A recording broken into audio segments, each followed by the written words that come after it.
Unë mund t'ju them është fakti që raporti I BAR do duhet lexohet mirë dhe qartë dhe do duhet lexohet ashtu siç është shkruar.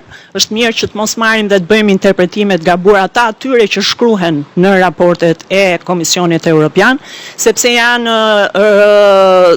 është gjuhë teknike e cila në fund të ditës orienton institucionet për të kryer patjetër dhe për të marrë përsipër angazhimet që dalin nga këto raporte. Por do t'ju ftoja që ta lexojmë me vëmendje dhe të mos bëjmë interpretime mbi bazën e raporteve. Në fakt, ne jemi duke punuar pikërisht tashmë presim pra me përfundimin e konferencës së 8 ndërqeveritare, jemi duke pritur të gjithë rekomandimet për ato që do të janë kushtet përmbyllëse.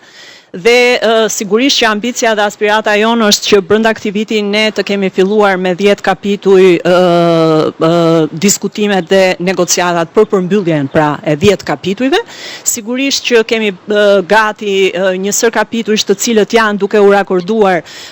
Është një proces dinamik, kështu që mua do të më lejoni të mos I them kapitujt, pasi do duhet që ne të ulemi në tryez me palën europiane për të diskutuar një nga një të gjithë detyrat dhe të gjithë rekomandimet që ata na japin për të arritur në finalizim.